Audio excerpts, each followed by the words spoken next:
In the beautiful city of Venice, there lived a merchant named Antonio. His wealth was vast, as his ships sailed across the world to places like Portugal, Mexico, England, and India. Antonio was not only rich but also kind-hearted. He loved helping his friends, especially his close relative, Bassanio. Bassanio, a charming but careless gentleman, had spent all his money on luxurious living. Now in trouble, he couldn't pay back the people he owed. So he turned to Antonio for help. "Antonio, I need your help. I have a plan to pay back everyone," said Bassanio. "What can I do for you?" Antonio asked, willing to help his friend. Bassanio had heard of a lady named Portia living in Belmont. She was wealthy, beautiful, and kind. Many men wanted to marry her. Bassanio had met her once and felt she liked him too, but he needed money to travel to Belmont and win her heart.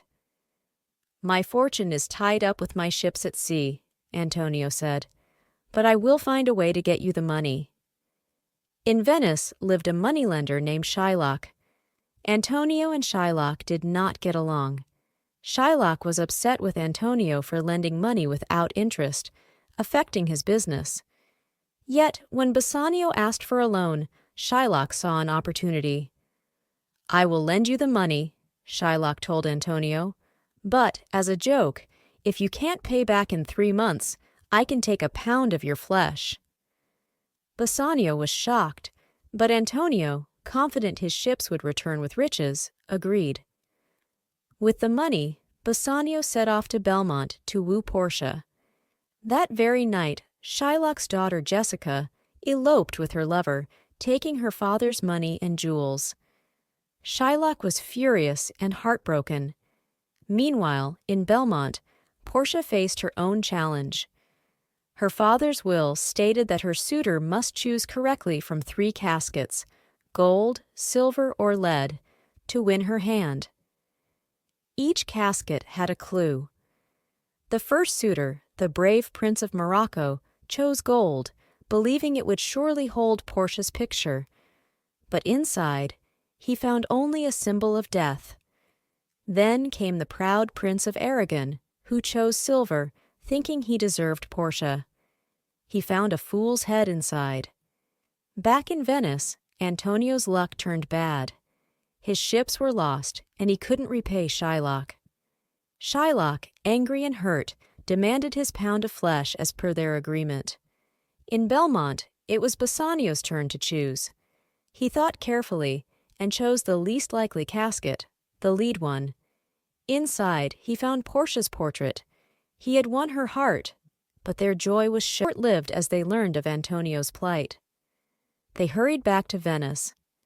Antonio, the kind merchant, stood facing Shylock, the moneylender. The room was filled with anxious whispers as the Duke of Venice presided over the trial. "Duke, Antonio, you have failed to repay Shylock. He demands a pound of your flesh as agreed. What say you?" Antonio, "I admit my failure to repay. I am prepared to face the consequences." Shylock, with a stern look, approached. Shylock, "A deal is a deal, Your Honor. I must have my pound of flesh. It's only fair." The crowd gasped. The tension was palpable. Just then, a young lawyer, who was actually Portia in disguise, stepped forward. Portia, as the lawyer. "May I speak, Your Honor?" Duke, "Yes, you may proceed." Portia, "The contract states a pound of flesh, but not a single drop of blood. If Shylock sheds any blood, he breaks Venetian law." Shylock's face fell. He hadn't considered this. Shylock, "But the contract—" Portia, "No blood, Shylock. The law is clear." The courtroom erupted in murmurs. Shylock, realizing he couldn't claim his pound of flesh without drawing blood, stood defeated. Duke, "Shylock, you attempted to take a life. Therefore, you must face the consequences." Portia then revealed her true identity, surprising everyone, especially Bassanio and Antonio. Portia, Antonio, your life is spared. And Shylock, you must learn that mercy is more powerful than revenge. Antonio, relieved and grateful, thanked Portia. Antonio, your wisdom has saved me, dear friend. Bassanio, in awe of Portia's cleverness, expressed his love and admiration. Bassanio, you have my heart forever, Portia. Your courage and wit have won this day. The trial concluded with lessons learned about justice, mercy, and the power of clever thinking. Antonio was saved, thanks to Portia's cleverness. The courtroom, once a place of tension, now echoed with relief and newfound respect for the law and its fair application. Shylock, defeated, left the court. Antonio's ships, thought lost, returned full of riches, resolving all financial woes. Bassanio and Portia returned to Belmont, their love and bond stronger. Antonio learned the value of cautious promises, and Bassanio realized the importance of responsibility. Their adventure in Venice taught them lessons of love, friendship, and the power of wit. Congratulations on improving your English listening skills. Remember, it's okay to learn slowly. Just keep going. Let's look at some hard words from our story. What say you? Equals, what do you think? Use this when you want to ask someone's opinion. Merchant. A merchant is a person who sells things to earn money.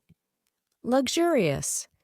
If something is luxurious, it's very fancy and feels nice. For example, a luxurious hotel room is very beautiful and comfortable. Fortune. Fortune means a lot of money. Financial woes. This means having trouble with money. Murmurs. Murmurs are the quiet sounds people make when they talk softly or when a few people are talking quietly. Wit. Wit is using smart and funny words to make people laugh. Let's try using these words. Can you make a sentence with luxurious? For example, the luxurious bed felt so soft and comfortable. Practice using at least one new word that you learned today in your practice conversations today. Do you have questions? Do you want to learn something special? Or do you want to hear certain stories? Please write to us in the comments. If there's anything we can do better to help you learn, tell us in the comments too.